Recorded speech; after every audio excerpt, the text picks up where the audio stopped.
get some water here for drink.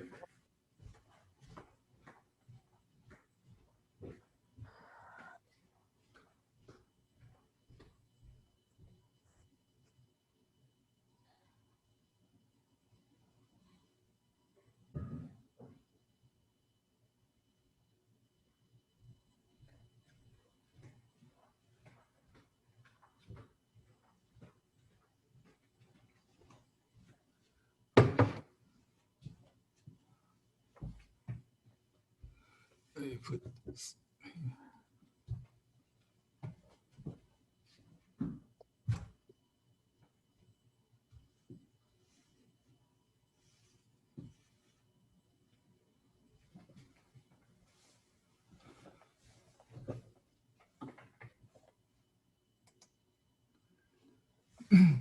Okay, I'm going to record this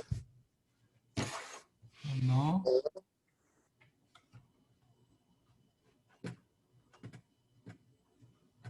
I hear some echo. I think something wrong. Let me just mute you guys for now. And you can type in your question. What paper are we going to start? The best is unsized, sized paper. But if you have semi-sized as an alternative, it's okay. Like a mobile paper is also okay to use, but I'll use sized paper. Okay, and the color we're going to use is Maurice. I'm just going to open this this box from the beginner's kit. So basically, I had to use the dry color. I struggle with that in my class, so I just use a fresh box here. So I got all the colors for today, I believe. And yeah, this paper is sized Schwan without mica. You can use the back side of a sized Schwan if it's, you don't like the shimmery. Actually, it's okay to use. The painting sample on the left, you see here is on mulberry paper. So it's okay to use mulberry paper. But some techniques might be difficult. So you have to lean towards more like spontaneous style. But you can still do it, yeah.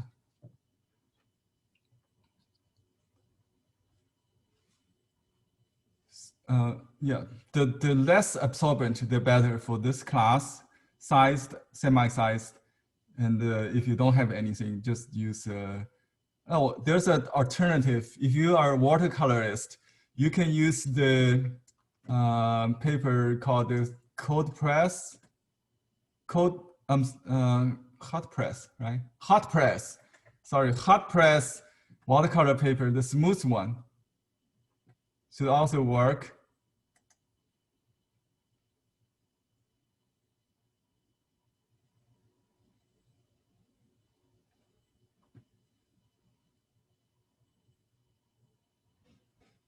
Okay, any other questions before we start?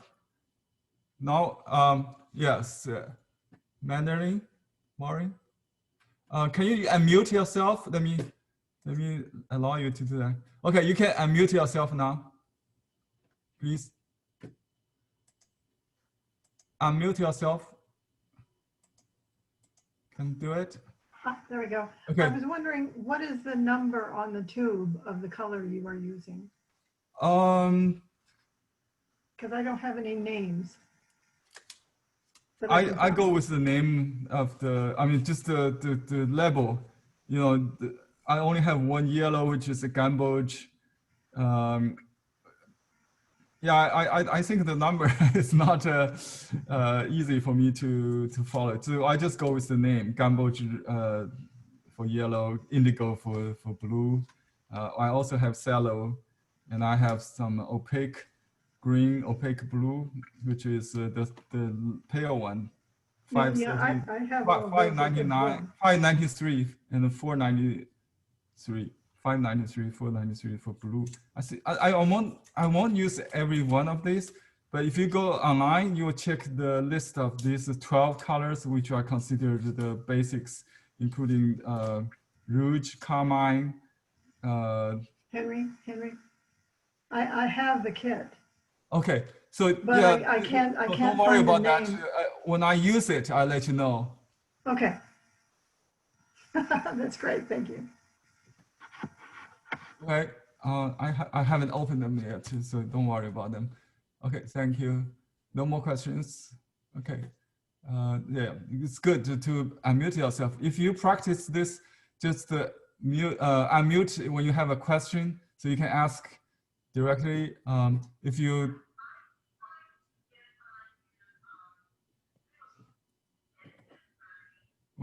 can you help with the customer, please?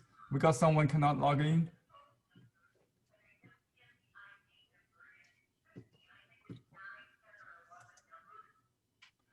Okay, if someone try to, sorry, wait, can you reply the number? Can you pick up the phone?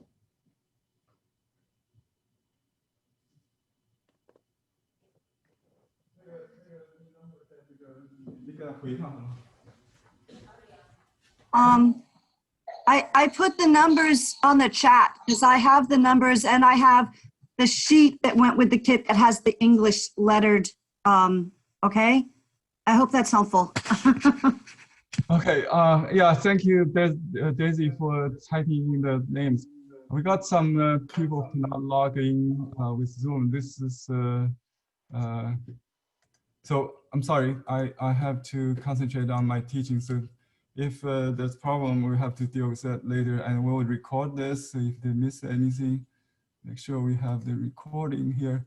Okay, today we're going to learn, this is called boneless style painting. And just moments ago, you have learned from Victoria, a similar painting on orchid with the life model behind me. You can see if you look at the large picture, let me see, yeah, this one. I got another orchid blooming, and this one is giant. You know how big it is? I wish you can see it.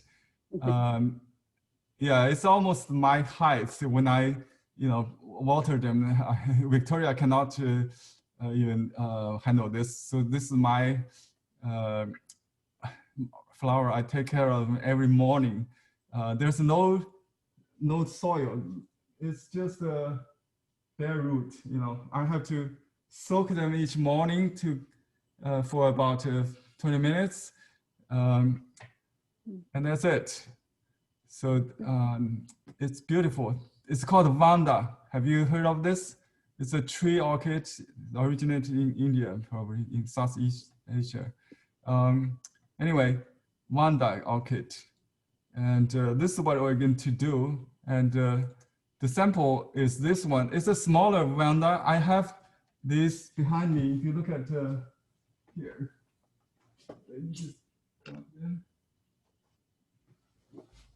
And see, these are small Vandas. This is from Bangkok. It's called Bangkok. Can you see it? Okay. This one is called Bangkok Sunset. It's a yellow, orange one. And this one is Laniao, some bluebird. Yeah, see this? And you can see the technique we're going to use on the left side is similar to the sample in the book that I sent you as a handout, okay? So we're going to separate the back side and the front side, even though they're not very different. But with lighting, you can see the dark on the front and the back is kind of yellow. Yeah, that's kind of yin yang concept. Not necessarily the local color is different, but the yin yang is different. I cannot get it in my picture. Let me see. We just make a copy of the sample first to learn the technique. Okay. So the first thing we're going to do is to make green, and we don't have green in Chinese painting, and you can mix them with indigo and yellow. Oops, it doesn't come with the pin. Okay, I just peel this off. Okay. The new color comes to with some glue on the front, which I like. It's really have the freshness of the, and we will also use some mineral later. We can open that as preparation, but for this back side leaf, we use green with a little orange color. I'll show you what I do. So we got some, let me zoom out so you can see my table here. So I just got some yellow, some blue, and some vermilion or cinnabar. I think vermilion is a little strong. Let's see the difference. Cinnabar is more like the fresh color, the skin color. Maybe we can use little. It's more opaque. It's on the lower layer, you know, in the same kind of process. They skim out this vermilion, and then down the bottom is cinnabar. I think that's a little bit more reddish, the vermilion in cinnabar. I just try to show what color we have, and we can also have some rouge for exiting the dark red. It's a cold red. You can make a pink, a very cool pink with this, if you dilute it for like plum blossom. And the carmine is another red color, which is very pinkish, you know, for the pink. It's like magenta, watercolor, it's primary color. And we have Chinese red, what is it called? This? I forgot. It's 302 is scarlet. Scarlet. It's too vibrant for this one. And we need this is a nice color. It's called umber. U-M-B-E-R. Umber. Umber, right? Not amber. Sometimes my accent pronounce it sounds different word. Umber. U-M-B-E-R. And we also have this mineral green, which would be used on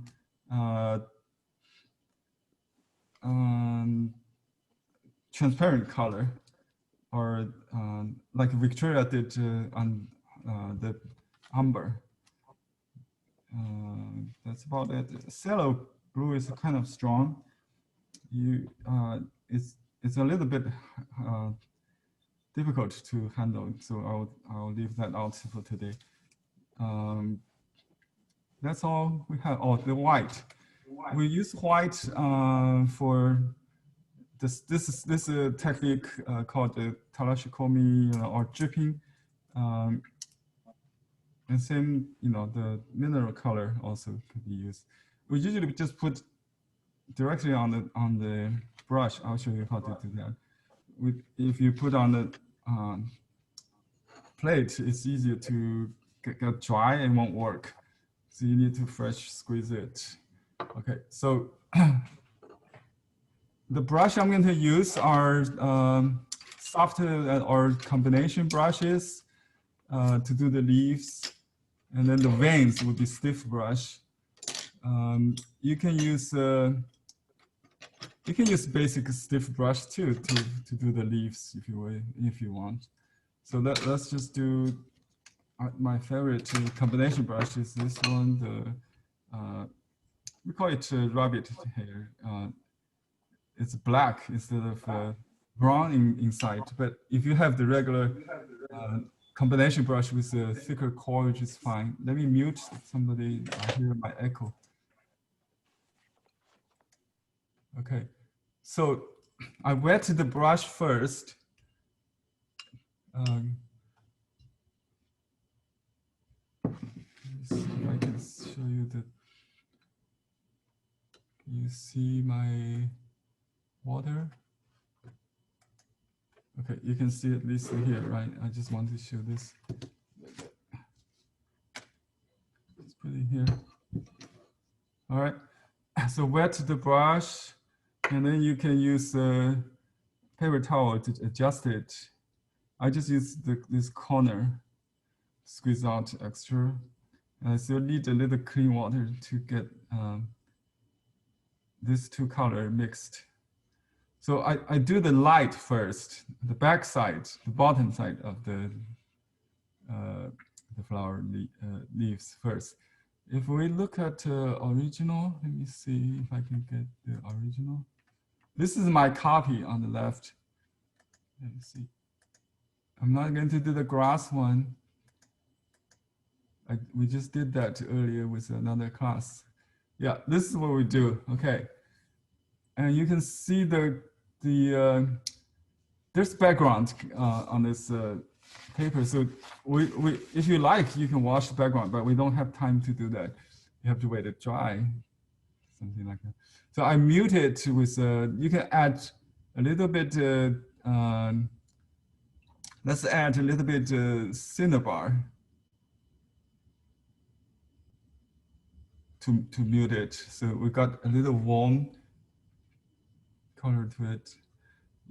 I don't like to make, I think we touch the rouge somehow. Well, somebody like to, some artists like to do this, just make a whole pole of color for one section. That will work if you like to make enough, as they say, so you don't have to blend every stroke. It's convenient, I think, anyway. So it's a little warm green, and we'll make a dark gray blue for the top as a contrast. So this one has a yellow, blue, and indigo, gamboge, and cinnabar. I did touch a little rouge by accident, which is fine, So the one I start is this slant one, which dominates the whole composition for me. So this one is a press stroke. So we start with this tip of the brush, and then gradually going down. You see there's a little dark tip, which is to do it later. So we just do this back side, which is turned over on the left side of the leaf, you might see. If you look at the real plant, it's this side of the leaf. Can you see it? Yeah, see? This is this side, this is outside. The inside will be later in dark, and we will emphasize, it will exaggerate with a little tip also. That's a style move. So it's good to have a live flower here, huh? So I exaggerate a little bit the width, so you can see my press and the lift movement. So basically, I press in the middle and then lift a little bit, but not too much to the bottom. The bottom is where the plant starts, and I will leave some more space for the older leaves. Right? This is a major leaf. So we do this first. It's about a 15-degree angle. So hold the brush like this, like a slant. You can hold the brush like this. I don't use my small finger like many artists do.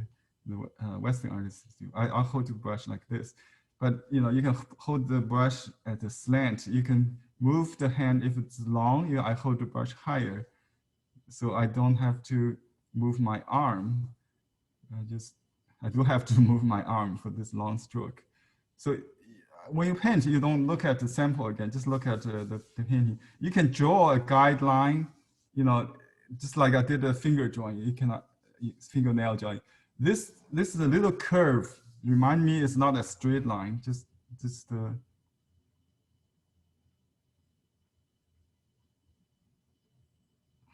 you see how all my brush is on the paper, and I just pour all the way to the bottom.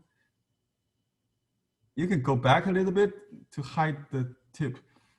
Instead of pull the tip out, you will get a sharp ending. So I kind of snap back a little bit, and then I do another short one. You can do it the same way. Notice that I start from the top down, which means the top is it's just for the convenience, because the shape of the brush. Let me do this, right? So I do another one, which is a little bit lean to the right, okay? And barely touch the first one. If you can make it, if you touch, it doesn't matter. If not, you can leave some space, doesn't matter. Just so this is one set, I call it one pair. And we do another pair, which is this side, because sometimes you just go with the convenience. You don't have to change position, you know, that dramatic. So I press, and then lift. This is another growth. You see there are two growths here. One is on this side and one is on another side. See this? It usually comes with more than one growth. I do have one that has only one growth. This is another pair, see? Two growths. Two growth, not two roots. Vandas, they grow from the single root. They don't split. They just grow along the single line. So this one has a little short one to balance too. So this two pairs indicate two growths, the two centers. Now from here, I just add the second layer, which is, this is lower. And then I see some, I'll do this later, but let's do this front, this stem for the flower. The artist in this painting may have started from the flower because I haven't decided what flower to add. I don't have flower on these smaller ones. So because we're copying, so it's maybe different than the original approach. I think the original, the artist might have done the flower first, then the stems. Maybe the stem, I really don't know. We have to make a guess. So this is the stem.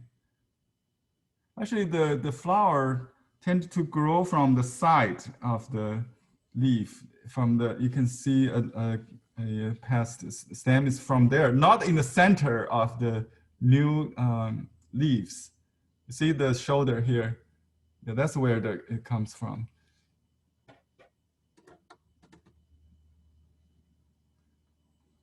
So I correct that a little bit, and then I can blot a little bit the overlapping part.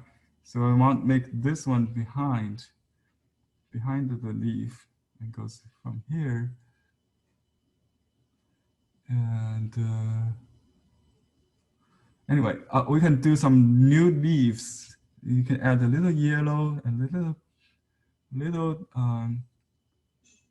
red, and just do a arrowhead shape, which is like that. You press and then lift. And another one which is on the back of this from the other plant. So let's do the stem first. This is stem. Let me just follow this because it might be a different plant. You know, it could be from the center. So we just forget about the botanic knowledge. So this one will be, there's some dark in the center, so we'll just leave that out. And there's a little crossing, the tip goes behind this front leaf. And then we can just add some random strokes. I see there's a little bit turnover here, like that. And then a little bit there, a little bit here. You know, you can go from top down, which is what the artists do. You know, sometimes he just goes back and forth. You don't really have to follow exactly the single direction. So something like that. So now I'm going to change color with a little bit of ink. To mute the color, we add ink. Also, we try to add ink to make it look more Chinese, you know, not watercolor. So maybe too much. Ink is very strong. So just a little bit ink, a little bit. Let me see. It's too much already. Let's just do this. So to clean it, instead of wash it, it will ruin the whole section of the water. So let me just do this. I squeeze it out and add some water and then go back to reload this part. Okay, that's about it. So not too dark, Okay, you can add a little darker here. So we do this part just like the small version of this large stroke, if you will. And then this one is overlapping with, you can do some negative painting, but the artist try to create a little white line which practically you know, avoid the smear into each other. So we just honor that line, kind of. You can press past this highest point and then go down. So they don't bend at the same point. And you can even do this. You see, I can, if one stroke is not enough, I can reload a little bit to the tip so it's darker, and then define this point. This is a Gumby painting, you know, you don't have to, you can fake it if you know what you're doing. So you look like a one stroke, but actually you can start from this direction and then this direction. So I'm charging it. So after the stroke, you need to charge it. This is a sized paper, so you can change the color. You can add a little. Let's do this. You can just add very diluted mineral green water. So maybe 2%, so 5% maybe. You can add a little yellow just to make it muted a little bit. So you can probably it's too late. That's too late. And when it's still wet, you know, my weather here is so dry, so everything is wet. I cannot charge it anymore. If I do it, it will be glazing. That's a different. You can glaze it. It's okay, which means it's a very thin color. Just change the hue. You know, just add a little shininess without covering the stroke. So this is I call it glazing. In watercolor, you have this technique too. But if I've done that, yeah, this is still wet, then it will start to blend it on the paper. That's called charging, or talashikomi, dripping into wet into wet. Yeah. So you can add. So if you like the color, if you want to make the color, I like to make some part green, some part even with some red. So when it's still wet, right? When you charge, you add the color along the edge, but not change the contour of the stroke. And then you can use a clean brush with water and just kind of put it in the center, the highlight part. This is very important to create that kind of seam line, which is a characteristic of this kind of painting. You would create a hard edge. That's a very basic technique we use for in this kind of what they call the boneless style, to create a hard edge. So this is too dry.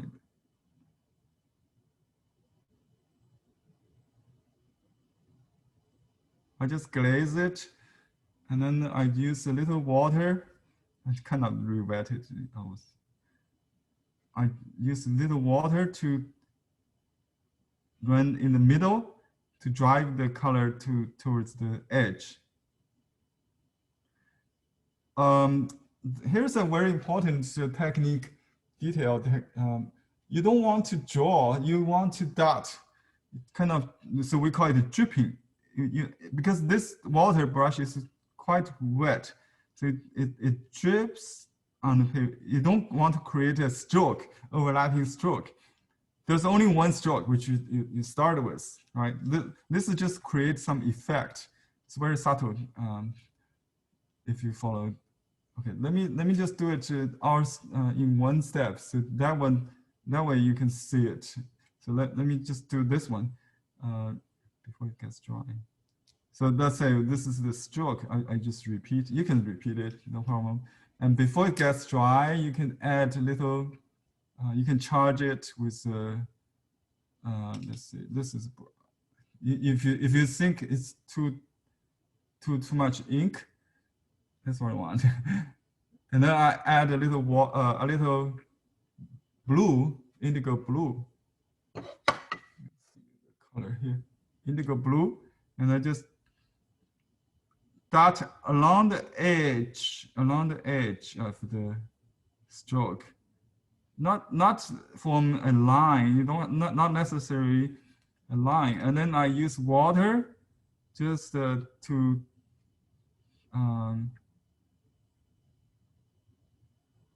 and dot add a little water and let it work, because you won't get the effect immediately. It takes 20 minutes to see the effect. If you have a semi-sized paper, don't do this. You see, this is probably semi-sized. I'm not sure. Should be sized. It might start to bleed. So the semi-sized won't work with talashikomi. This effect, let me show you. See this close up view? If you use so much water in talashikomi on semi-size, it will create that kind of fuzzy line. It's not a clean hard line. So let's do it one by one. Okay, so this is the main one. And this one has the, I think we changed, I confused a little bit.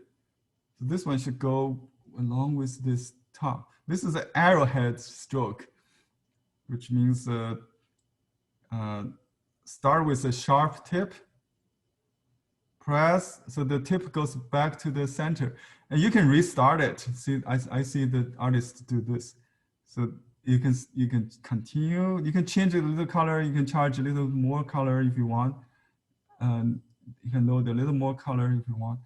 And then just add as long as you maintain the continuity, continuity of the stroke, don't do it little by little. And see, I want to make one line which is defined along this turnover edge. Then I add that the other side with a little softer edge, but still defined, right? And then you can repeat, no problem. It's a gombi painting, so to speak. I don't want this stain. Yeah, if you combine different strokes, you may have trouble to make it look like one stroke. So this is maybe not recommended for beginners. So you have to fake the stroke. I try to. Now I charge a little more color, this color to the shady part. Just dot with this time you can use more. Yeah, just let it drip. So you see this is expanding, right? And then so this, I try to create that kind of, this is soft edge there, so we don't need to do that. So just leave it soft. So we don't really paint, we just charge it. That's Tarashikomi kind of concept. So you make this kind of pattern. It look like just like an old leaf pattern, like this black spots or something. The old leaf. You could be, you could charge different color. You can put some brown on it. Let's do that. You can use some umber. You can charge little umber to it, but don't overdo it. Sometimes it's just too much, Then, but make sure you use clean water to make it into the flower blossom. What do you call that? In watercolor, they have this kind of. So if you don't add water, it will be dead. It will be dead color. So this is very important. You charge color and then water, and then don't let it work. So don't disturb it. No action. Just let it work and so on. So let me charge a little bit. Just dabbing, a little dabbing, right? And we'll use some veins later to maybe too much. I try to bring back some blue here. I see the shady part. Okay, that's it. Because the water will kind of wave, so you will get some pattern from that. Also, it's not a problem. We don't stretch the paper. So let's do another leaf, dark one. So this is a cold, a little bit ink, indigo, and no yellow, just the indigo and the ink. And yeah, you can get some. I think the original may have some yellow in the bottom. It's okay. So this one goes down, arrowhead, and then fill in that blank. Ideally, this is a calligraphy stroke, and then you can just put more color. You can add a little different color somehow. That's it. Don't touch it. And this one down under, it's a little longer. It's quite flat, almost going up, going up, like that, like that. Yeah, you can repeat on this paper, no problem. All right, now the other side. Okay. I try not to knock out some the fuzzy lines there. Okay, there's only one little turn over here on this side, and then there's big one on this one. So go all the way there. And you can do another one to connect from bottom. That's it. And you just, this brush could also serve as a dripping brush. Just, if it's not enough, you can just drip a little dark, that's it. And you can use this one as the water. If you want to make it lighter, just drip a little, I use a little brown to just make a little variation. And this one is very calligraphic. I think the artists just get looser and looser with each round. So you can see that feel. And, you can just take advantage of the shape of the brush. It helps a lot. You can go down, you can go up. Don't be limited. I think I touched this brush somehow here. It got brown nice for the root. So we leave that. If you see something nice, just keep it. If you don't like it, cover it. So there's always an accident. I got some brown in the bottom with a touch of a brush accidentally. That's okay. And I will add some bare roots anyway. So that's about it. And you can add some yellow if you want to make. If you can change the color, if you did it you can change it from front to back or something. Not defined. So it's okay. And you can put a little bit root. I think that's. I would use a little. You can blend the indigo with a little amber to get this gray, blue. Yeah, a little warm is fine. And then I can do this root. If you don't have any soil, we put a little volcano rock there. You don't have to, but because of the dry weather here, it helps to maintain a little more moisture. So we just make this a little bit.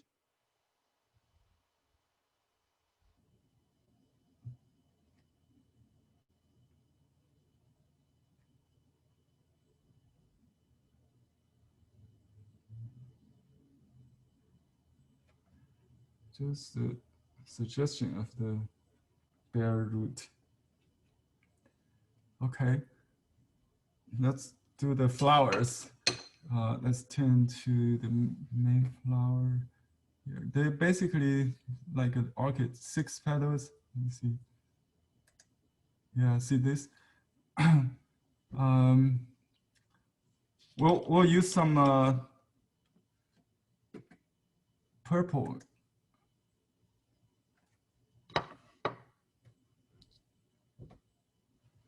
There's a dark purple in the center. You can use outline, but this is boneless, so we don't use outline. We try to create the natural outline. The purple is a combination of red and let's see if we use okay, instead of adding white to make the light purple, you can use mineral blue in this. The number is 493. Let's see if that works for the light. We can drip this as a add-on. I think put in here. The new color tends to be too dark. Not sure if that works, but we can just use this blue And then we use carmine to get purple. Carmine, and then this new color get intense color. That's it. Yeah, that's purple. The back side is very light. So we just use a lot of water. At this point, we don't use white. Okay. If we just paint this flower, it's probably okay to just, you can just follow this handout. Let's just copy this one, because otherwise you cannot. I think the artists have changed a lot. Just painted the feel of it, not really botanic. We cannot really explain what exactly. I do have a Vanda, probably one of these look like this. So we just do. I try to make it purplish. The Vanda is blue actually. Let me see. You can change the color later, but at this point, I do the stroke more than anything else. So just like a regular grass style orchid, right? The one we just did. We have another blooming one by Victoria, and so another one is 6 petals. So no white, although you see white, we'll do that later. One long, one short. You can change the side if you did that. Yeah, I did this longer, this short. I think that's enough. You don't have to really count, just oops, goes like that. And we just do 4 of them, and then I add a center, which is kind of like that.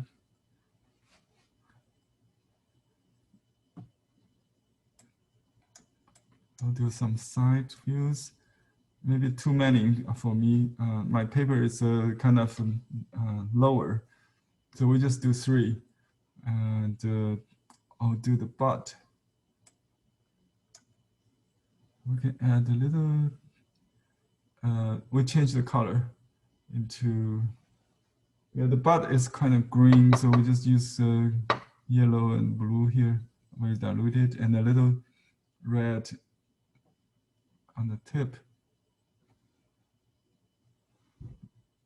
I'll make it Vanda look, sure, because I have this beautiful, but it has a little off the camera. Oops.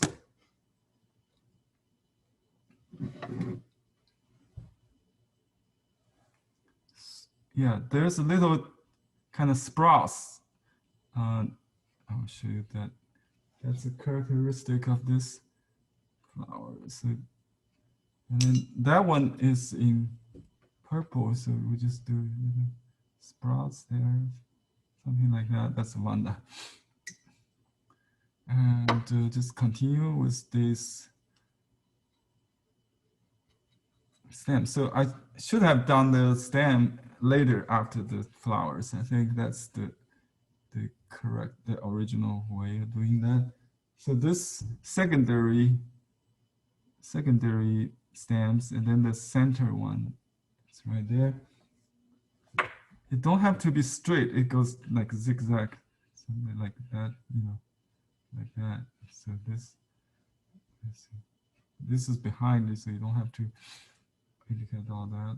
It's all like that. And then you can add a back view. Just let's use green, I think.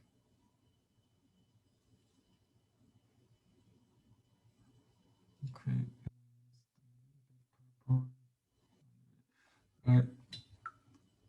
Now I should charge it because the weather is so dry, and I charge it with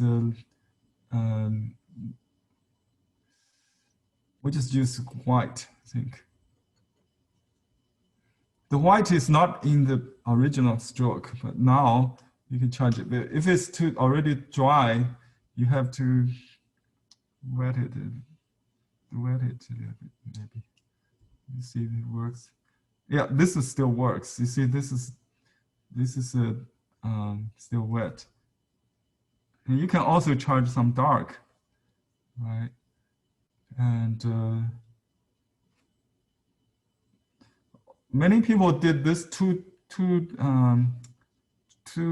intense. So the color for this one, for this white, is almost like 1% milk, I would say. Very, very thin, you know, very, very thin. Okay, so on some part like this, you can do thicker. It depends on the petal. You know, if it's a major, this is much darker than that one right behind. So this one's in the front, and I try not to paint dripping. My brush barely, not touching the paper. The pen does, so it's dripping on. And you can create kind of margin with this. I like to keep some dark. It's not you know, all the petals with the same kind of. It will be boring, I think. So just change the consistency. Even if it's white, it's not the same white. You know, you can have some interactivity there. And there's some pink. I think we need to use a different brush. So I use a lot of brush just to save, you know, the pens. You just use any brush you have just for different colors sometimes. So I use a little pink, which is in this case, if you don't want to have dripping technique, you can use white and the carmine to get the pink. So we don't have to drip on this tongue. I call it the tongue. I know there's a name for it. Maybe Victoria can tell me. This is what this is, the heart of the flower. And you can use you can drip a little purple or rouge, just create some interesting color variation, and some water maybe just in the center. Okay, and then let's see, this one, very light. So we just add a little white, little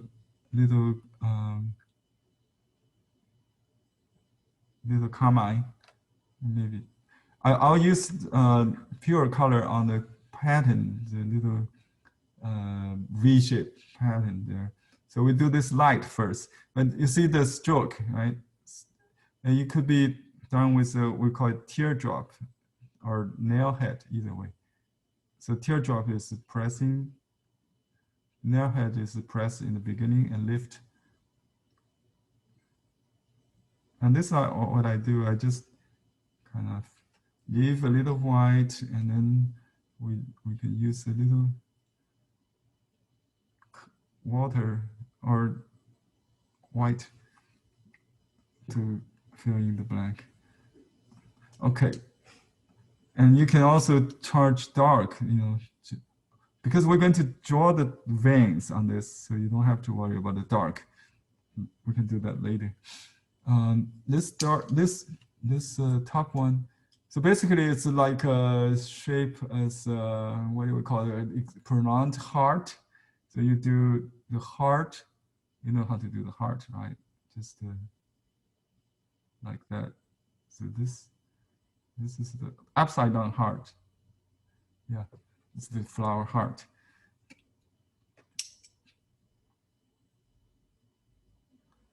Okay, so if you want to make it lighter, you can drip with some water or white. You can use white. In this case, if you want to drive back that blurry thing from top, I just use pure white, not a little stronger white too. find this petal. I don't paint. I try to drop, just drop a little. Yeah, that kind of drives back the purple invading the area. Okay, that's about it. Oh, there's another thing, another one behind that. Just a hint. If some shape merge together, let's just let it go. So next I'm going to use rouge to do this little accenting. I don't know what is, maybe a petal showing the inside. That's what I think. This dark is the these petals, the dark purple. So we just use dark purple to do this. Red is warm, so it's a kind of reddish color, red color. So mine is a little bit different color. I use because my flower is blue Vanda here. Actually, I put this heart wrong. It should be maybe here. Anyway, let me just change this to this back pedal thing. It's just like that with a little.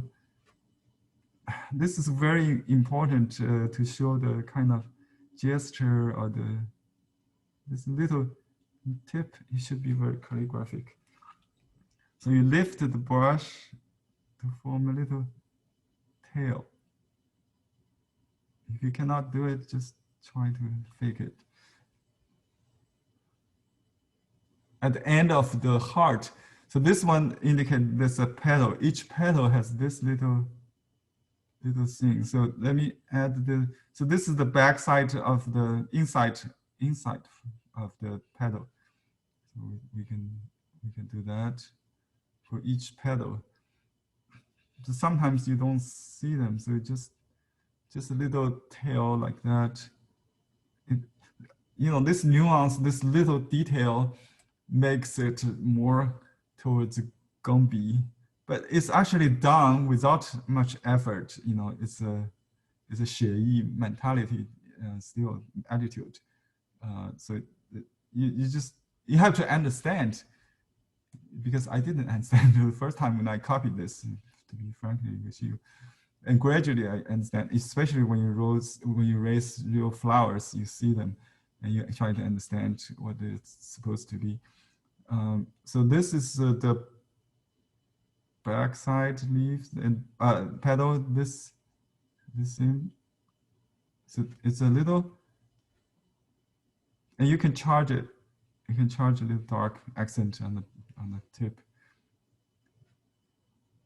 And then you can charge with water if you want. If it's too dry, just that will also create that kind of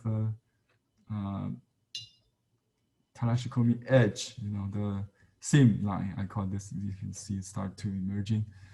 That's the okay. Here we have. We can just modify this.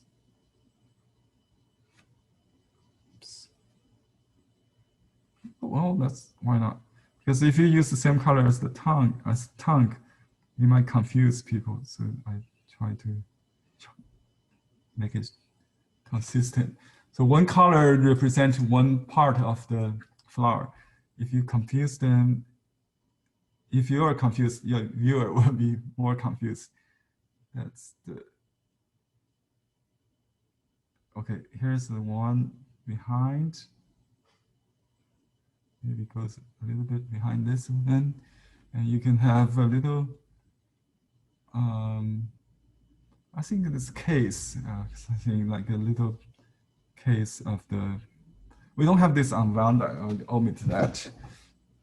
And this one, I think, we need to make a little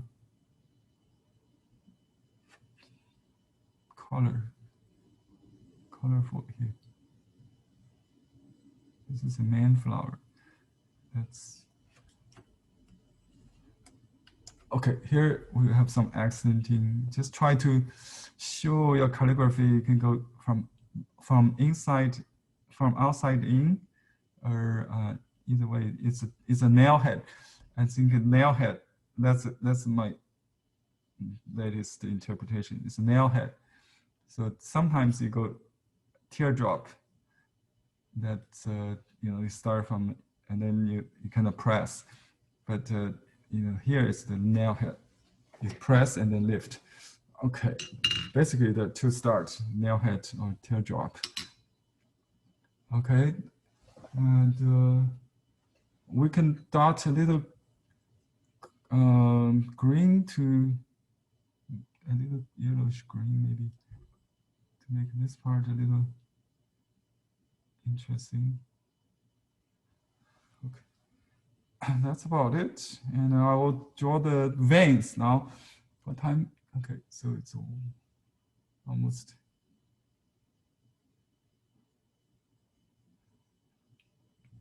The veins, we basically use ink with a little bit color. If you want, you can make your black with a red, yellow, green, brown, and indigo. They're not very prominent on the Vandas. So the key is to make it really thin. So I'll use this little leaf vein brush in the basic 3. Maybe that's the one I'm going to use. A little bit ink. Let's see. Just water. It should be dark enough to cover this, but you need to have this dry. So this is still wet. I'll do this drier part. Let's see. I think my hand may have touched, my arm have touched this. It makes it kind of light. Let me see. I need to. This is.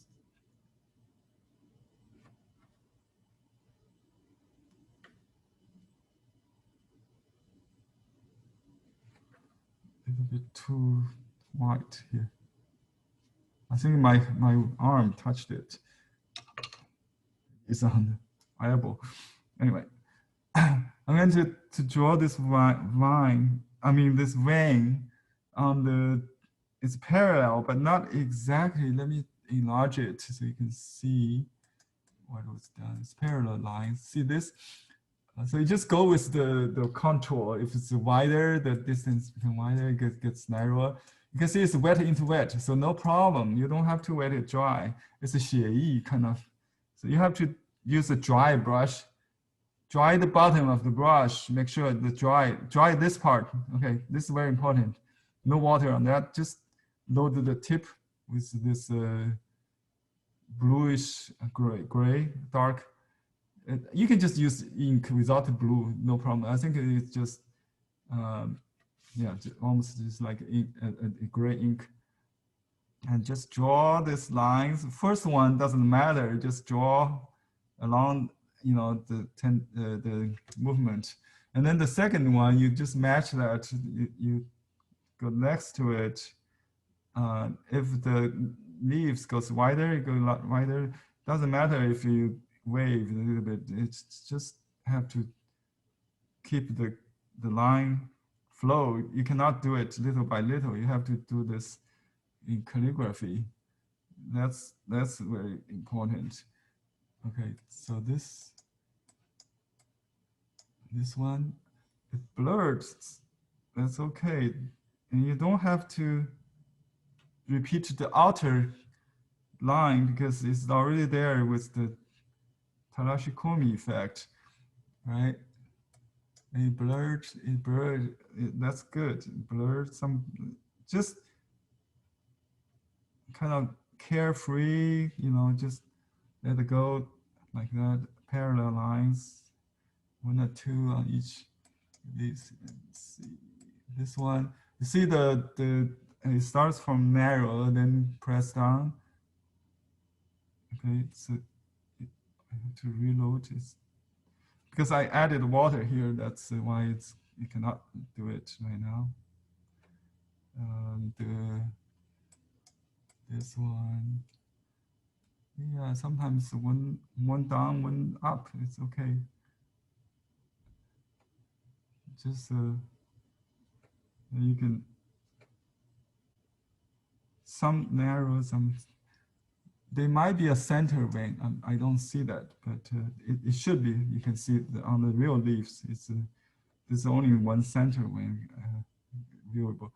So this one I have to use pure ink color and ink just to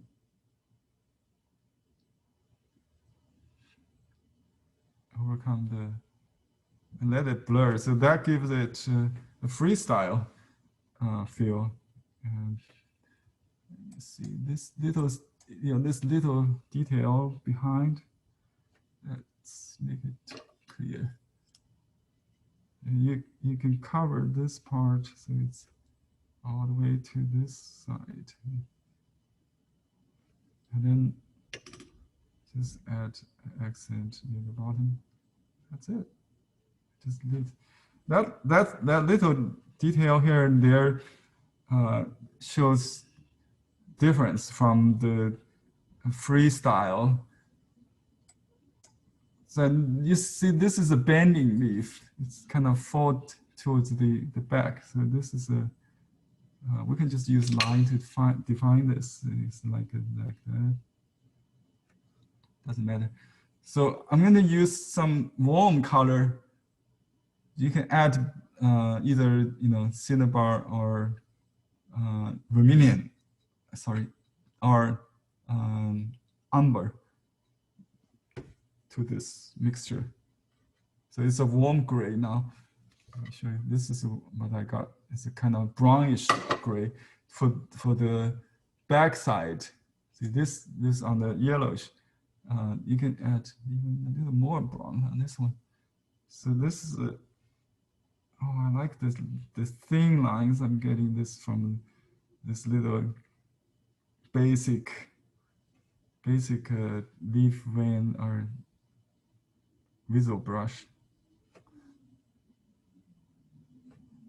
And to show your calligraphy, sometimes you can see they're not done in one stroke because yeah, sometimes it's a good idea to just use a dry brush if you want a soft line, and wet into wet, also. If it is already dry, you cannot get wet into wet, so you use a dry brush.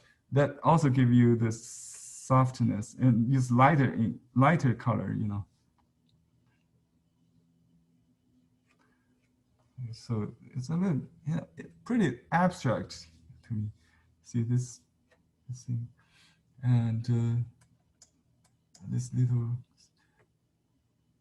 and I see movement from bottom up. Yeah, here like that. So that's, I see. I have another leaf here I need to add, and just add. These are bones. Ironically, it's boneless painting, but it does has bone in it. But don't outline if you outline this kind of stem, that will be over. This line on the stem, see it here, is created by the dripping technique.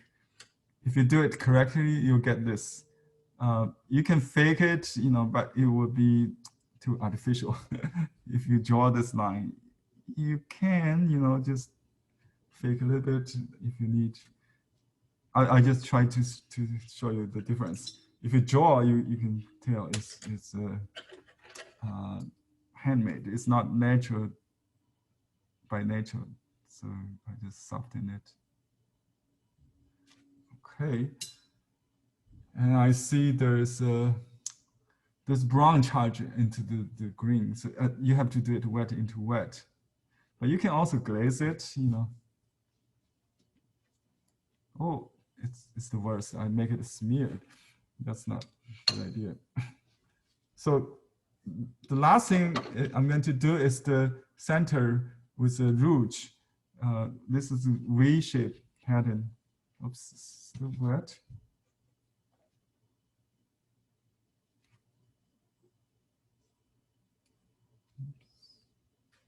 still wet. I have to wait it, but anyway.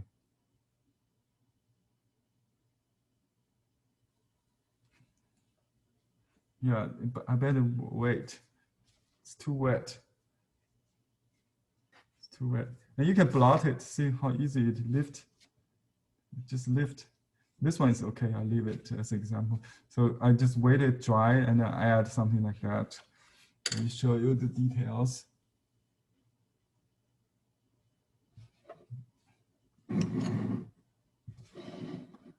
Okay, that's my Vanda demo. It's still a little damp. I waited, it's completely dry, so I can add this kind of details. Any questions? This lesson only scheduled for 2 hours, but I will stay longer if you like to ask questions. If you have to leave, feel free. Okay, let me. Henry, I have a question. Daisy, yeah.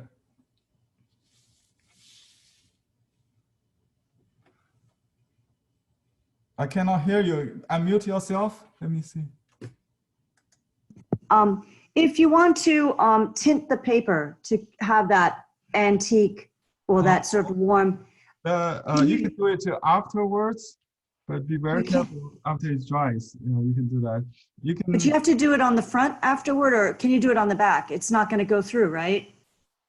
It won't help because this paper is size. Right. It will not penetrate through. You see the back paper here? Yeah. Not have any stand on it. Why don't we just do very carefully watercolor? Thank you. Let's do. Okay, the color I like is the kind of we do have that color in Marie's new color series called what is it called yellow ochre. Oh, okay. Yeah, that's the colors, but you can get it here just using these dirty colors. You can use all the colors here. A little brown, a little yellow, to make a tea color kind of. Yeah, and then we can. Actually, yeah, you can make it into like a sky if you like, and then a rainbow color. What about rainbow? Let me show you how to do the rainbow. Okay, so first of all, you just use yellow, and you can wet the paper with water.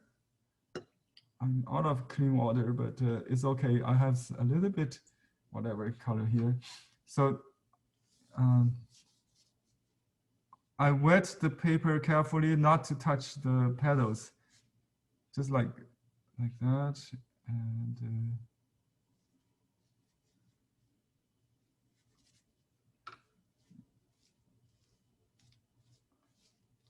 So you can wet the white area of your painting first with clean water. You use a large brush. I just use my wrist brush here. You can use a hake brush. You don't have to do little areas. It's too risky now. You don't have to wet them. Actually, it's prefer hard edge because that's the focal point. So you can wet the leaves if you like. Doesn't matter. You know, like if the leaves gets dry, you can wet the whole thing. And I will leave some white there. And around this area, I want to create some contrast with the purple, which is yellow, right? So let me just do some yellow there. Large area, and then a small area, and then maybe a little there and a little here. So that's the first color, right? Yellow. And I'm going to use 3 colors, yellow, blue, and red. But if you use blue next to yellow, it will turn green, which is not rainbow. So if you want to avoid that, you use all these are very light, and then after it dries, it won't really, show the yellow will become white probably. So I'm using carmine. You can use magenta in watercolor or whatever. Rouge can also work. So I create a buffer area for the yellow and between the yellow and the blue. You can use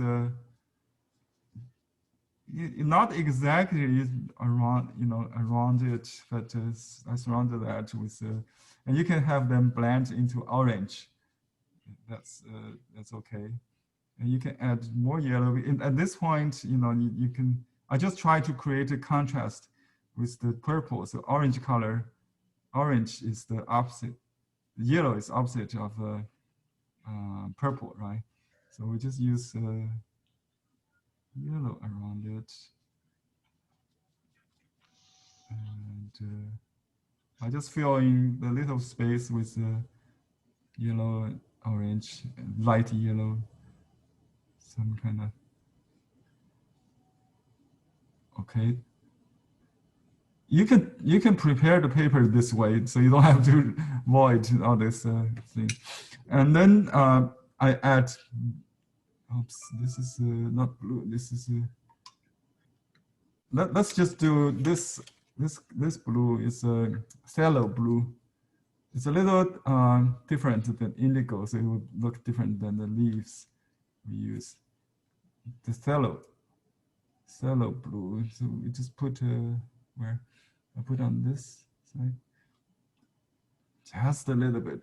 We don't use much color in watercolor, so I'll use phthalo as the third color, and then you can see if I put phthalo directly on with the yellow, it will be green, but I put it on red, it becomes nice purple, and that echoes the flower.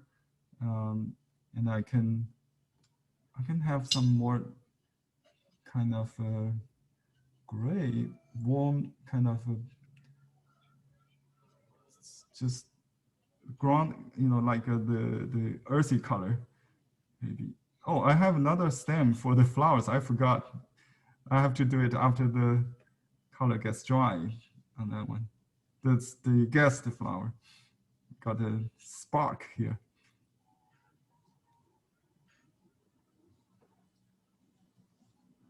My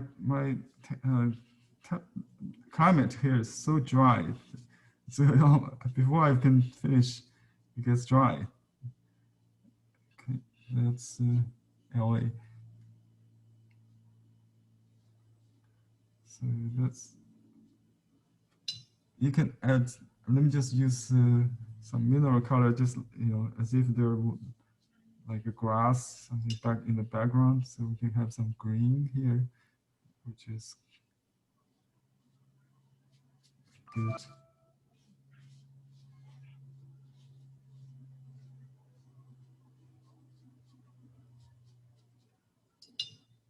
Okay, now I use blue. Here we have green, it's fine. So it's near the ground. You don't want the green in the sky. That's why I use a lot of pink between that yellow and blue. You can, yeah, that's about it. You can have little pink there. I mean, blue there.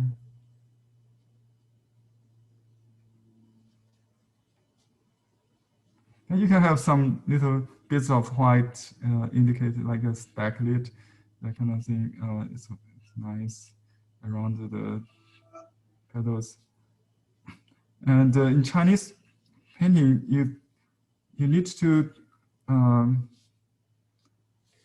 the background it's probably okay, but on this leaves is, in Gongbi, not in this boneless style, they prefer to take all the extra water off, so it won't create this kind of wave patterns with the shrinkage, So you can use a dry brush to just take out of the water, the excessive water with a dry brush. Otherwise, you will create some kind of pattern. If you don't like that, you just take all excessive water off. Oops. I think it's a good idea to have some green, like a, whoops, too much blue here.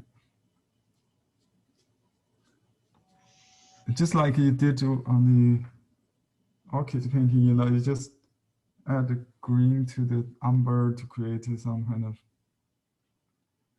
muted color. So it's not vibrant umber there.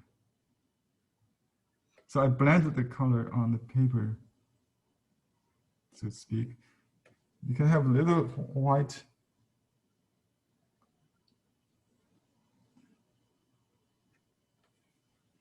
that kind of separates the background with the leaves. Here is too hard. This is maybe I just want to show you these color activities is kind of a little bit too strong. You bring that. You have to work with the qi movement. You know, the flow of qi. See if they're basically. I would think in grouping of shapes, so you can have a large. You have to balance it. Oops, with some smaller ones. Let me see if there's some.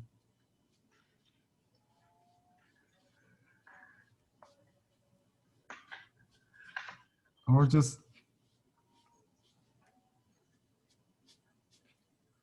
it should be shapeless, right, on the background. So just, and you know, first of all, you kind of create some noise, and then you harmonize it with the overall.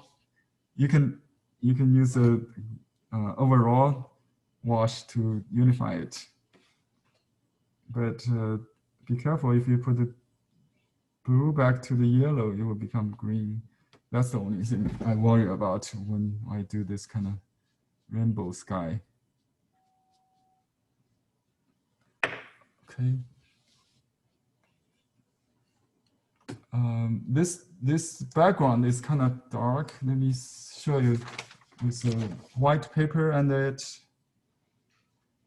If you did it on the back, it won't show, unfortunately. See? Okay, that answers your question. Okay, if it's size paper. Thank you, Henry. Thank you. Sometimes it works with opaque color, very heavy ones. It shows through a little bit, but not worse. You don't force it, you know. You know, I see a little bit of white bits. That's perfect. You know, just little sparkle of white pockets. That makes it more painterly. You know, when you wet the paper, you leave a little white pocket that sparkles in the background. Yeah. So you know, some patterns start to form like a little vertical. It will give you in some kind of hint like a plants, you know, who knows? Just let it be, I think. Yeah, but if it's full of this kind of pattern, it's another style. It could have this kind of micro scope pattern, you know what I mean? The little pattern like this all over. If it's all wrinkled technique, you can crinkle it, basically. Right. The original has a crease in the two leaves. Yeah, it's an album. Yeah, it's a book. It's a you know, the folding book. We sell this kind of book too. Ah, I see. Yeah. next time I should copy with the book and then copy the entire album on my, yeah, that's album book. Okay, so you can, I think when you do this, I will stand up and see if I missed anything,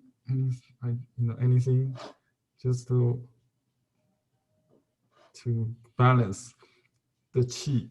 Chinese painting emphasizes on the qi instead of the light. So the movement of air, flow of qi is very important. I do miss another spark here. I will add that second. You see that in the sample painting, I will add, I do have a flower which is just a bud. There are two Vandas will bloom next week, I think. I'll update in the class. Oops, what do I see here? I made it too large. What? Okay, let's see, just minimize it. Okay, yeah, there's Miner's flower on the right. I'll add that after it dries and send you the picture after finish it to the class with the recording and everything. So for now, I just have to stop, I think. I was supposed to do until 12? 12:30, right? So we have time to do another painting. What about another painting? I miscalculated time. Yes, that would be fine, Henry. Yeah. Another one. Yeah, I thought it was finished, almost finished. I thought it was 12:30. I'm sorry. 11. Mine has to dry. Yeah, that has to dry. So we do the little spark here, and we'll do another painting. I have a handout with Daylilies. Do you like that one? The pink one with just grasses. Yeah. Yes. Okay. That's a good one. Okay, I'm going to do that one. I'll let it dry and we'll finish this one, hopefully. I'll cut this half so we have time to do the whole thing. That will be probably closer to the original size. So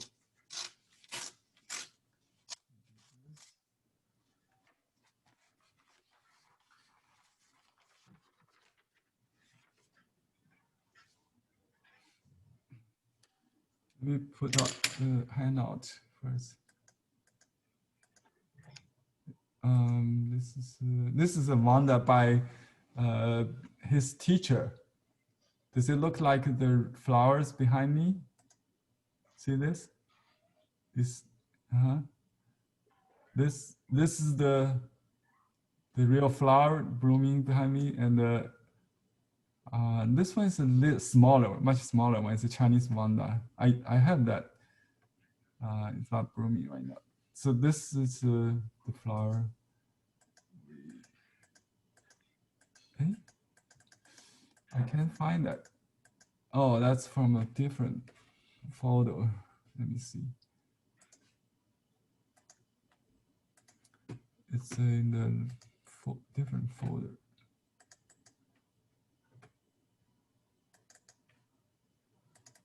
Yewu's book. Orchids. Okay, here.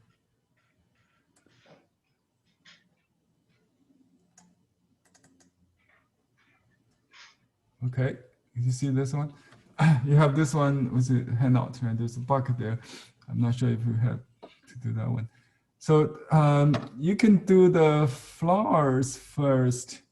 Usually the flowers is done first. But this one, can you tell which one comes first? I think the leaves comes first. The flower kind of covered the leaves here. But this one, the flower comes after the leaf. Yeah, you just avoid it, right? The leaf is not, it's in the front, but the flower comes after the leaves. So you just put in the flowers inside the leaf negative space. And if you look at this flower,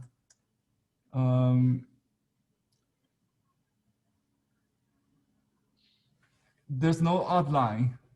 There's some kind of line, but like a vein.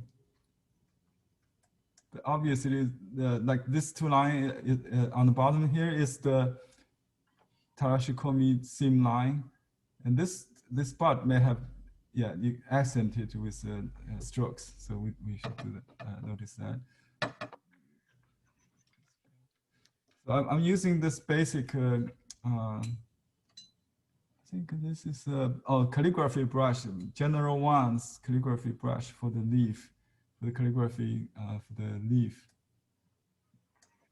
And we just use yellow, indigo, and some ink. I already there that mute the green. It's not very. Let's just do tone. Two different. We don't distinguish two sides on each leaf, each blade. If you like, I can show you how. If we do should I know somebody is left-handed here, so I'm going to do it the left-hand way. You can reverse it. Yeah? So you just do one light, just like you would do with the freestyle orchid.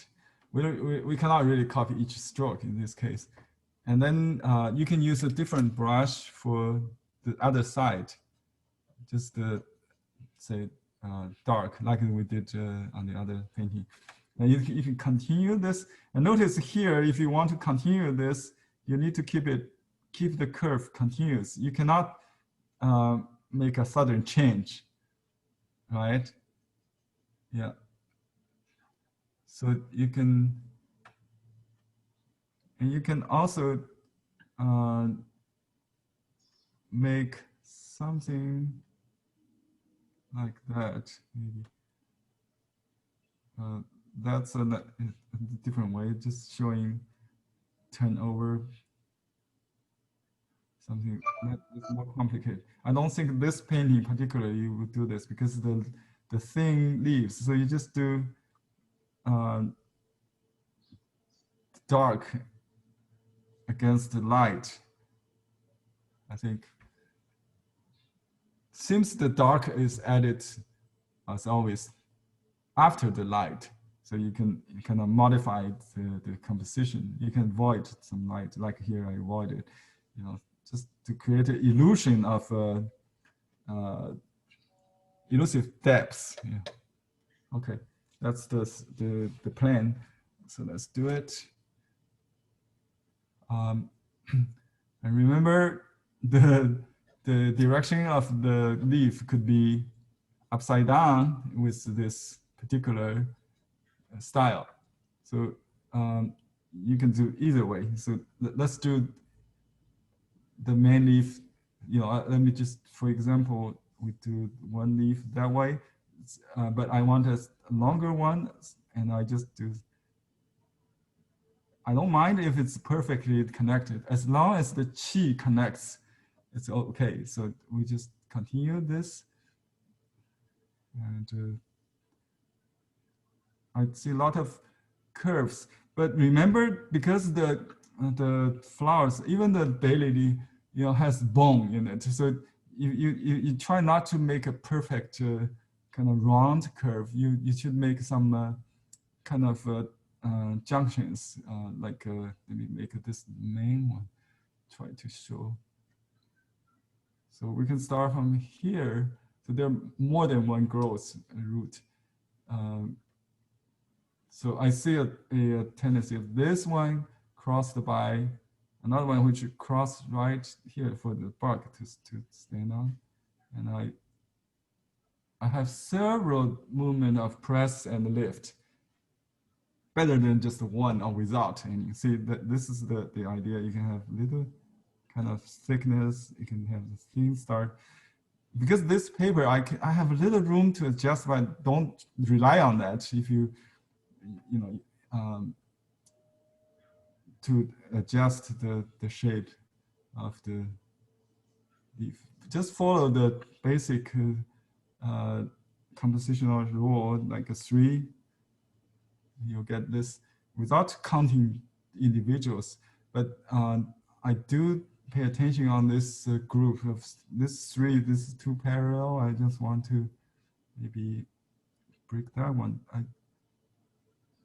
This is short. This is long.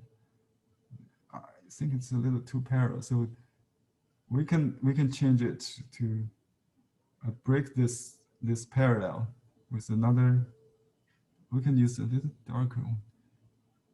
So just overwrite that. So now I turn to dark. Let me just use the same brush. Maybe this is a good idea to keep the consistency. So I'll use dark.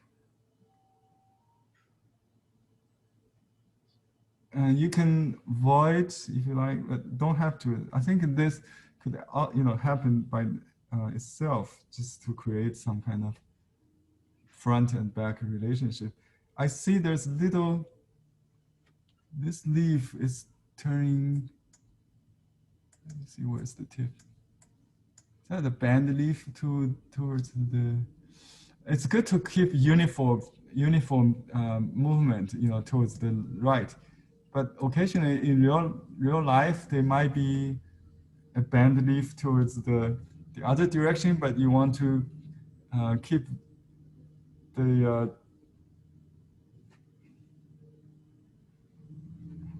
curve maybe same, but you don't have to define it.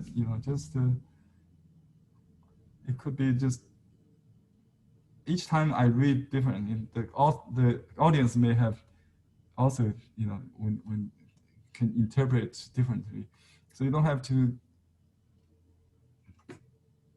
make clear sometimes. And here is another stroke that goes here and continues. So you can have combination of 2 strokes. It makes it more natural. Okay, and that's about it for the leaf. And I'll add some sparks. I think the daylily should have much stronger, like single stalk, but this one may be a different flower. I just follow the artist. We create some different, some species, different flowers. You don't have to.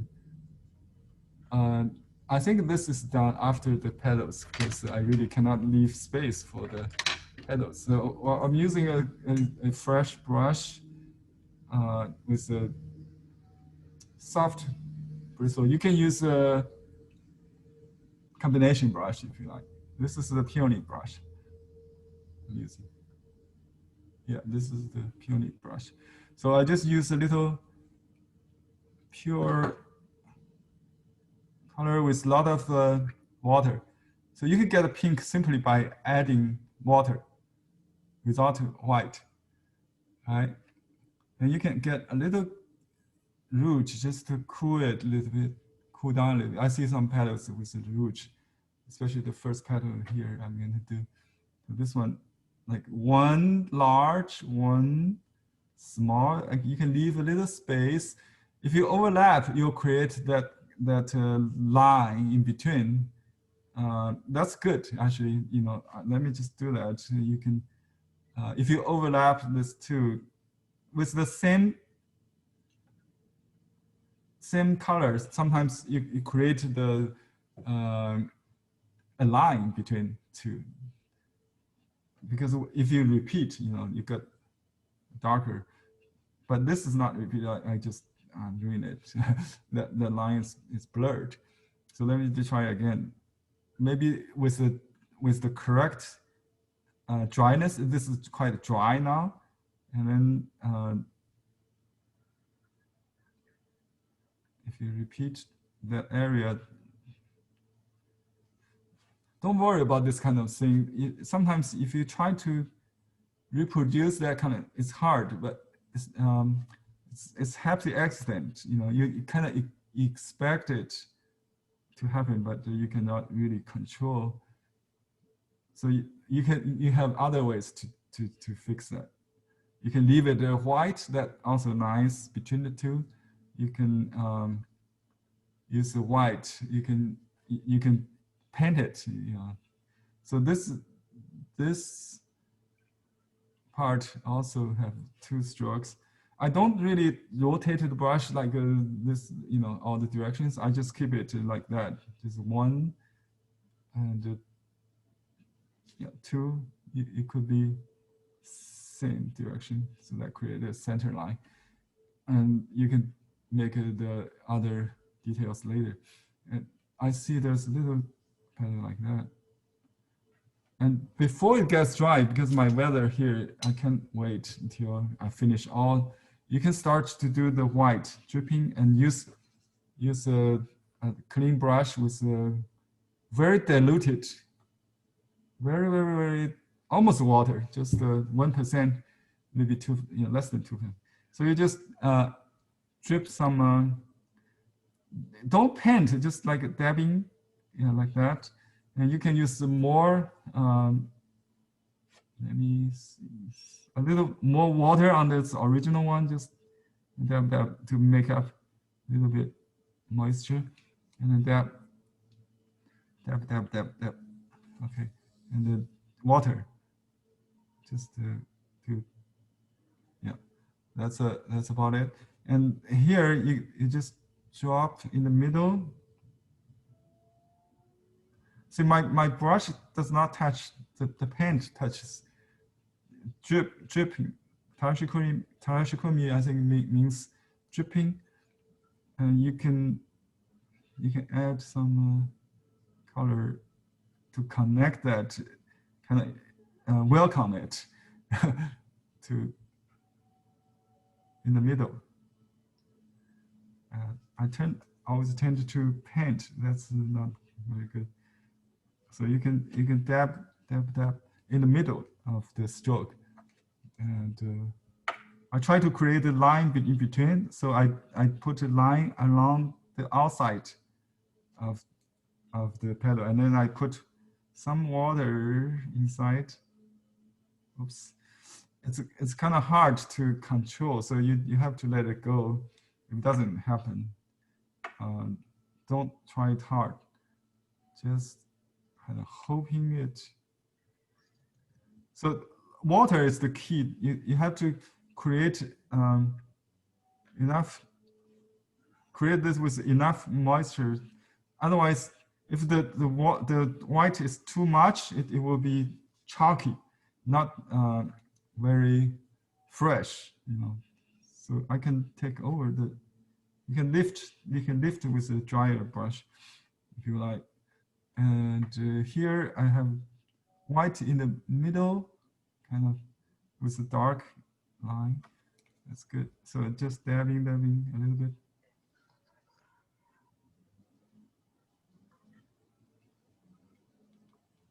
This dabbing brush should have more water, not too dry. Dry brush will take the paints away, but not create that kind of effect. So this is the basic technique. Okay, and let's just continue with the rouge and this pink. Try to dilute it enough. If you start with too dark, even you add water, it will create. It will be on the bud. It's okay. I think on the bud. Let's do the bud. It's probably that's the color you would. Even on the bud, there are 2 strokes. So each section, you can have like one long, one short, and you can put some dark on there. I see a large bud here. We just do this. One large, one small. And the large should be long enough. And the initial stroke don't have to be wet. And that's the key. I think we should wet it, dry it. If you have already too much water, you don't have room for dripping. So just wet enough, not dry, not wet. I think it's just fresh, I would say. Just keep it fresh, like you know, I have some double loading. That's okay. If you can, you can try just put the, you know, the white in the brush. If you use semi size, you can do that. Certainly on raw paper, that's what we do. So you just put a light color and dark color on the same load. And I try to do it fast, so we don't have to wait. I mean, too late.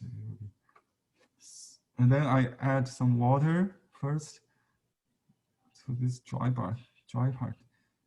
We do another bud here, and try to create contrast between the bud and the light flowers. This part is too dark. I just take a little away with blotting, and then I drop a little white. The white could have some color too. You know, you can have yellow. You can have a little yellow, make it even green, a little greenish, green yellow will make it very tender, very light.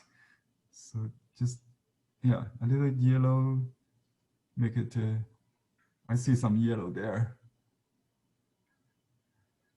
So not just a pure white. Pure white is, it's a little too cool.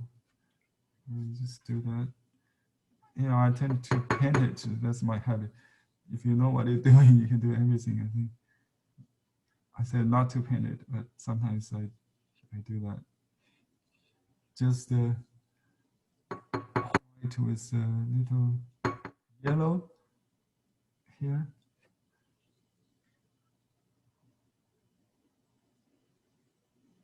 Okay, and then the dark again with this kind of bud.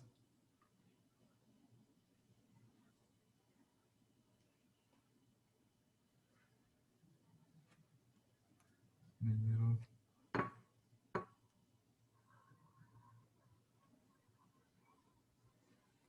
Yeah, I think if the stroke's too wet, it's maybe not a good time to do that. Let's see. All right.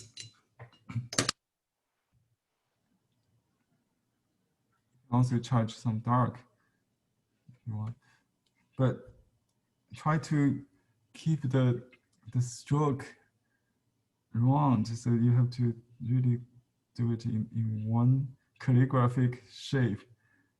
If you can, you just make it up with multiple strokes. That's okay. If you have to. Okay, that's it. And then I'll add some stems with this green with a little red, cinnabar or vermilion. I think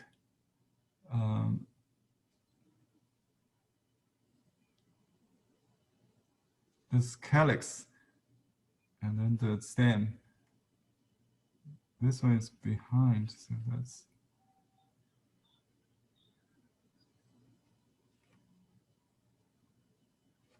okay. You can add little blue to the. I think we'll just create a bottom for that. Or you can create another branch here. Let's just make that leaf into the stalk. It's fine. And this one is individual. So it's maybe, you know, not so true with real flowers. As long as you make it to feel right, it's okay. And let people to argue which flower is this. you can, I think the daylily would look like this. So let's make some flower to look really like daylily.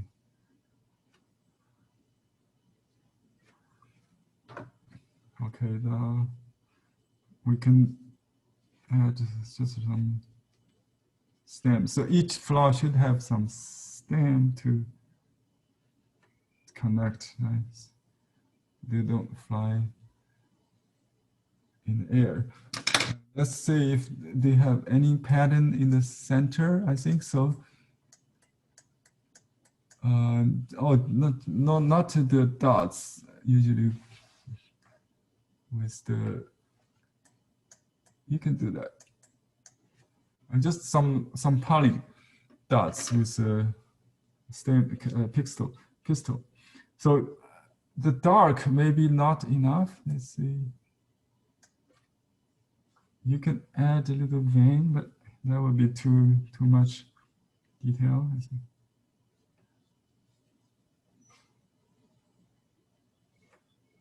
Let's see. Does it work? I think it's okay, but you can charge. Remember, you can always charge. Don't forget charging. You can put. I put some brown on the sand. Now I charge it with mineral green. Just that dropping it like a wet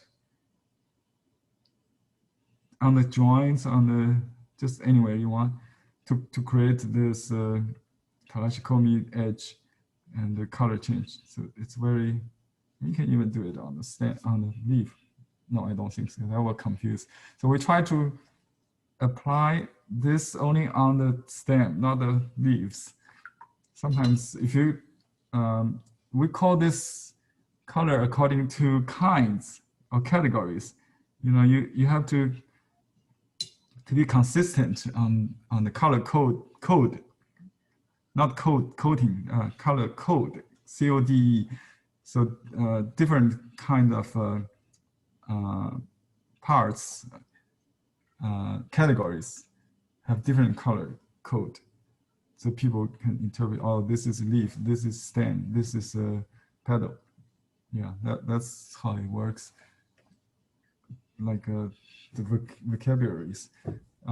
This bug, let's see, it's his trademark. We have to make it, it's a cricket, I think so. Or, yeah, it's cricket or grasshopper, but with very exaggerated, stylized. And you can see the wings are very minimized, and the body is showing a contrast with this dark head. So we use some brown, gray, kind of red, and just make a dark brown. Just mix blue, yellow, and green. Just make a dark brown, and I just dot the head, and then it's a triangular shape, and then some kind of wings. Okay, and then I use this brush to do the. Let's just use this petal brush for the sections on the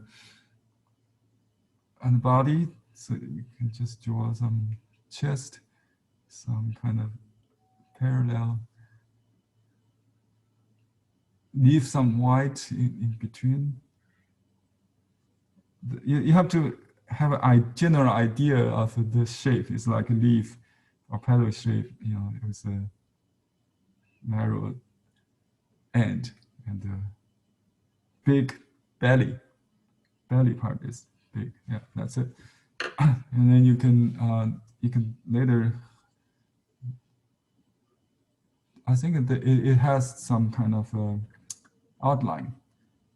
All right, so we just do boneless first, boneless style first, and then we use some kind of, we can use ink. Actually, it's not ink, it's just the brown color. We just add ink to this kind of color here, brown or vermilion, indigo, whatever. Indigo, brown, and ink, something. Whatever you mix, just make a dark brown, gray kind of. This is very challenge part. So you make this leg first going up and then down. Oops, I think it should be a little away from here. And very thin line there, and a little feet. The back one is almost the same, but a little angle changed, just going behind, very light. Just a hint. And there are hair on the leg, just a dot with a rhythm. And there's a joint above the tail. Yeah.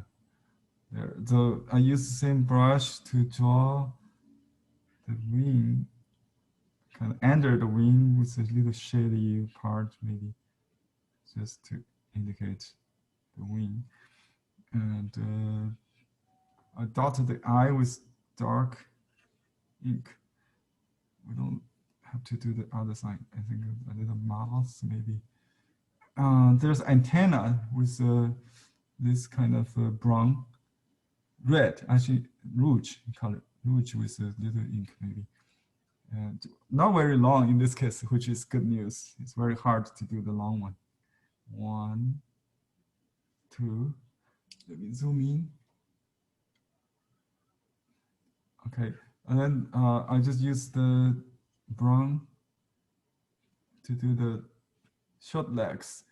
And there are some triangular shapes, bend, like this, and then the foot, and some behind, and a bend one like that, and then some.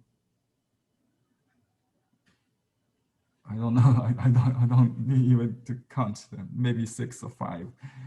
Just create some negative shapes here. Just the feel of it, and then I use rouge to define the cages of this sections. Like the belly and the tail. It's a 2-stroke. I think that there's one. Cricket has this. It's cricket. Just a little dark between the sections, and you can put a little a little hard edge on the top as well with a rouge. You can do it with sections, and you just depend on your case. You don't really have to copy either mine or the master. Just suggest it, just enough, just to the extent for the eye to, for the mind, for the viewer to say, oh, this is what, and we can have a little bit kind of blur wings, so you can hear the sound almost. I think I have a painting with this kind of this bug. It's original Yewu with bug. I watch it daily basis, so it helps. And this to plant with it should have some space between the belly and the leg here. I missed it. That little space really important.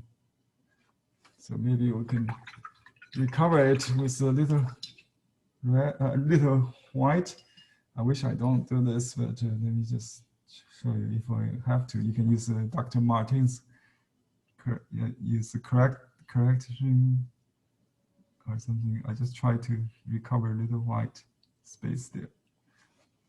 With white. I just make the pink lighter, basically. You don't have to make it perfect white. So you can see a little space between the leg and the belly. All right. That's my bug. Oh, I need to do this polling now. This pistol is yellow, green with this vermilion again. Yellow, green. This kind of yellow, green first, and then add a little orange. Okay, yeah. But it's quite heavy, so you can cover the pedal. So you need to have the value correct.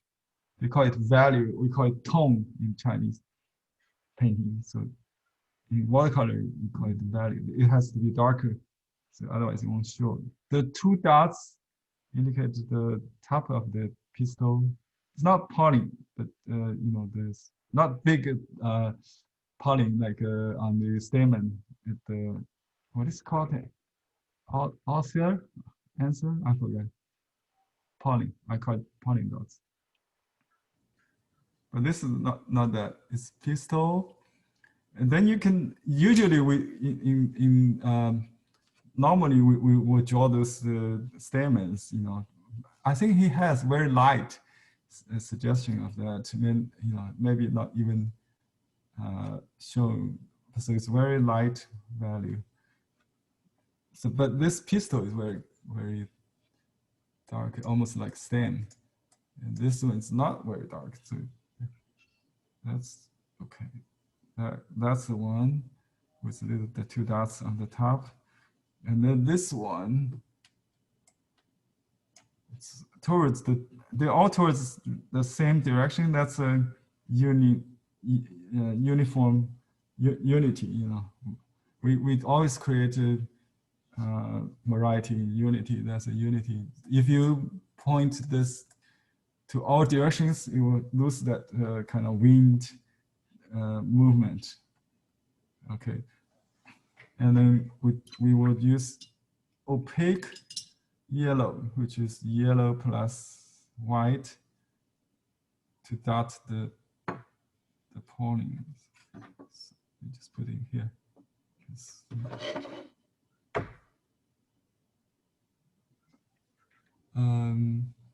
You can use a little, yeah, that's pretty white yellow. You can see that. So it has a two-stroke, just larger than the one on top of the pistol. So he does that in a style of two, maybe just an M shaped or something. You can add extra ones, maybe 5. W shape, yeah, this is like a McDonald M. And this is a 4 strokes right there. So I did 5, that's okay. So this is a McDonald. But don't have to draw M perfectly. That's 4 stroke. This one's too many, but that's okay. That's the main flower. So you can wash little. If it's not colorful enough, you can draw a little green and yellow in the center to make it. Sometimes I don't see it here. I think, yeah, in the area in the center, you can have a little green. Usually, it will help to fill in some white. You know, if there's white to the center. So I just add that in the middle of the flower, make it look fresh. And let's see. I think the line on this bug should be added after it dries completely. So otherwise you have to go back to redo it again. So like that. And the top should be darker. And I lost that. I need to go back. The wings. And some sections to the side could be a little stronger.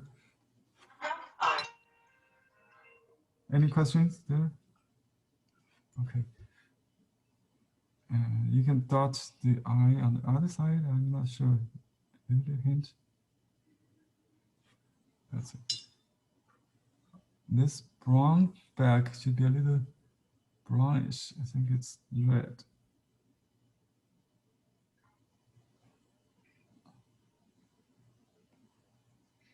Too red. Okay, just like that.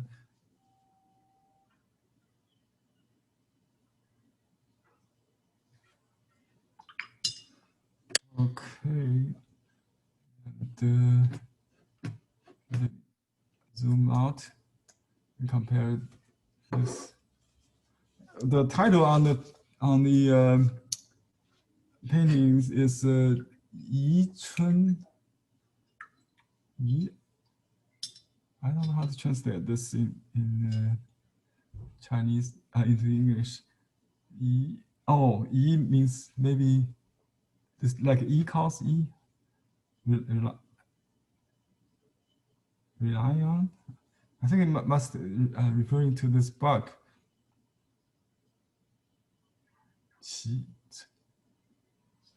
Qili, right? Qi, just beautiful spring color, colorful, beautiful spring. I think that's the meaning of it. Not qi, qi. Okay, so let me just write. It's a silk radical with a wonderful word qi, wonderful, wonderful spring color.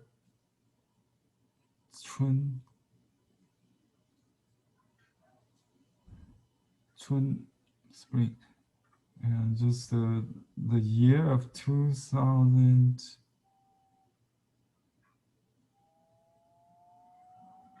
2020, we can write this way.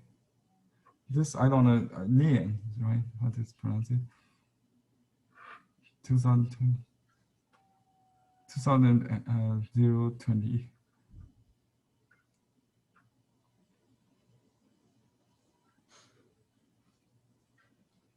Year of 2020.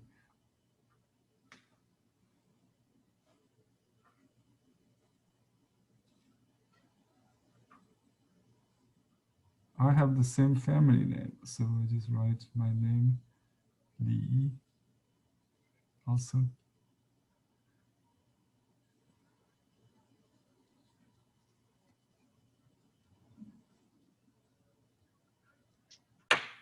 Okay, this is my now the seal. We need to also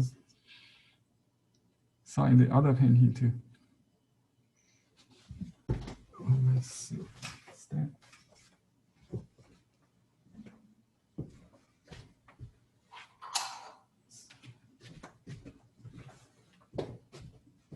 Okay, got this pad here.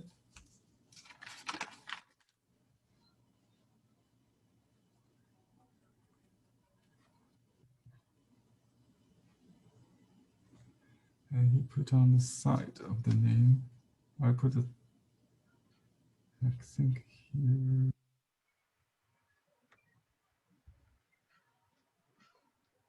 Maybe on this side.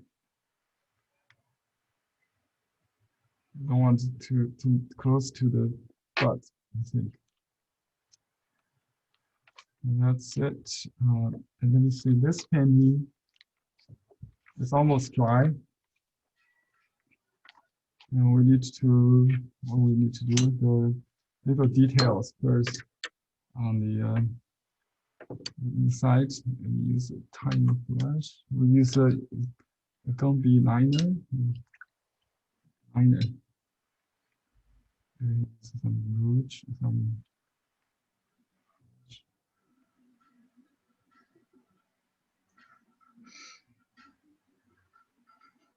just the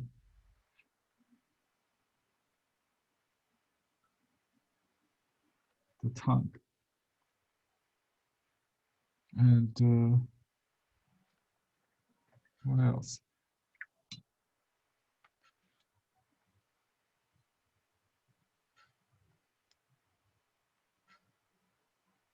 missed that little sprout and try to recover that.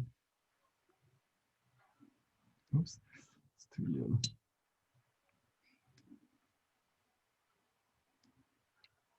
It's a little purple. Anyway,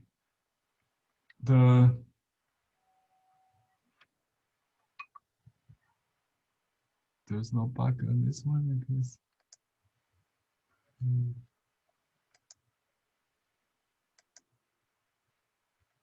Oh, there's more. Let me finish the flowers first. This it's a bud on this one. You can just draw a little bit green, yellow, and then dot with white. There's a 1/2 bloom one. We can use a little pink in it, but you don't want to exit the computer with the top. So just use a little green, suggesting of the flowers hidden there. Use a little white yellows to dot the colors. That's it, I think. This leaf, I think that's good to add. It's like a jumper, I call it, to point to the direction you.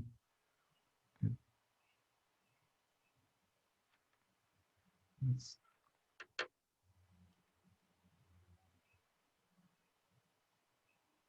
okay, so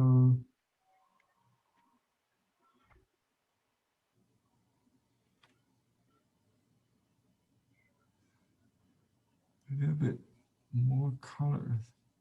So faded.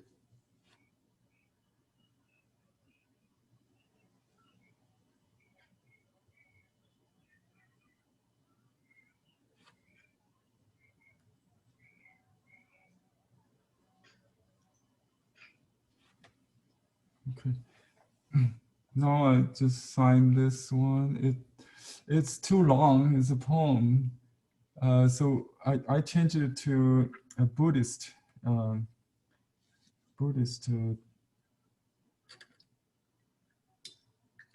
title, but I do have to do this butterfly for that purpose.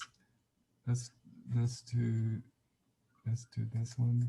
I know it's time, but let me just finish this. This is a very 写意 style, freestyles. So I use a small brush. I just draw this wing, frame of the wing first. One long, one kind of rounded, one is extended. On this side, you can have some ink in it. And then just draw some pattern. This is behind the flower. And let's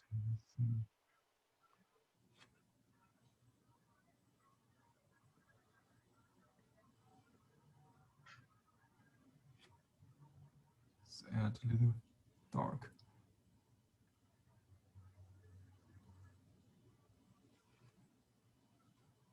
Okay, and the antenna, the head with eyes maybe on the side, just a little bit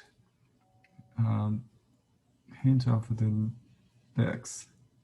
That's it.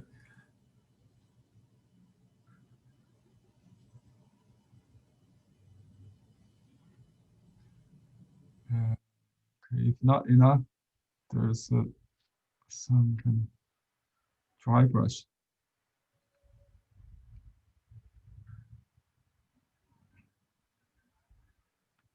not much color because you don't want to compete with the flower, with the butterfly, right?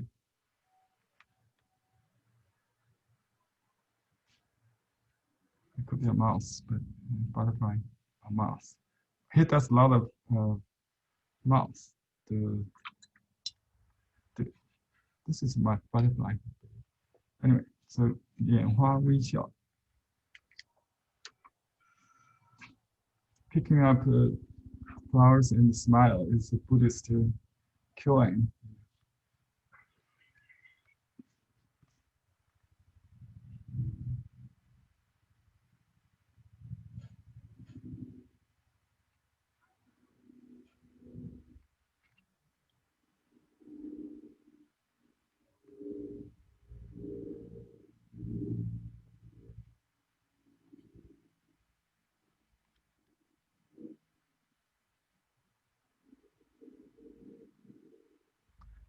Smile,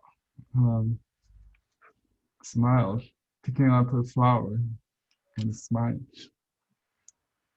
with no words.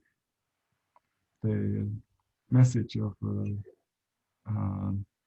Buddha is passed between this kind of gestures between the master and the disciples.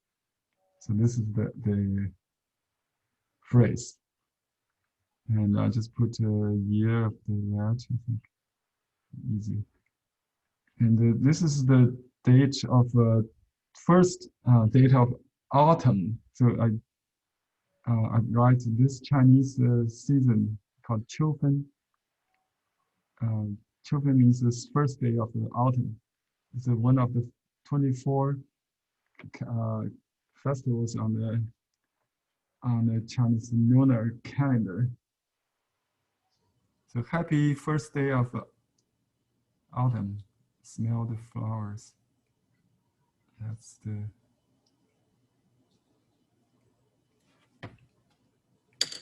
idea.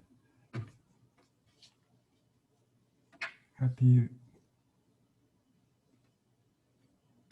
first day of autumn. Time is fine.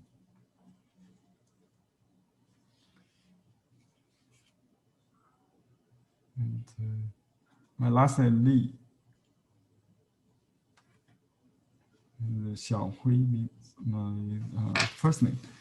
So that's my interpretation of this masterpiece by Yewu, with inspiration of the real flowers in our garden, and you can see behind me. Okay, I only those details like little dots. I do have paintings, watercolor paintings, very realistic ones, depicting those Vandas. They're very easy to grow orchid. You don't need any. You can see what's going on, because there's no soil, just bare roots. Yes. So I did put a little root here. Let me zoom out so you can see. Oh, did I show the whole painting here? Okay. And you can see the rainbow, right? Almost because it died, it's dry, faded, dry light.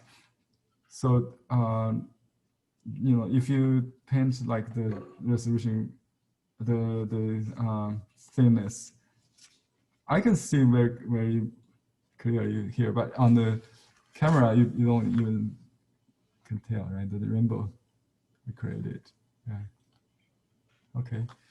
And this one we haven't done the wash yet. I think we just leave it as is. You can wash. You can make it look old, like using oolong tea. I think Daisy asked before to make it look. You can use color. You just blend the colors to make a tea color. Don't. Yeah, if you use size paper, you can put it on the back, If you use a semi-sized, you can still do that. But this is sized paper, so it will not penetrate through. See this sized paper. It's different than watercolor paper. You can use the hot press watercolor paper to paint this, or the card stock. I use the Strathmore greeting cards. Do this. Yeah. Okay, that's all for today. And if you're interested in learning more, I have a class in discussion with the two groups in San Diego, and when we decide we'll release that, tentative date is the 13th of October on a Tuesday again, and we'll do chrysanthemums and maples and birds. Okay.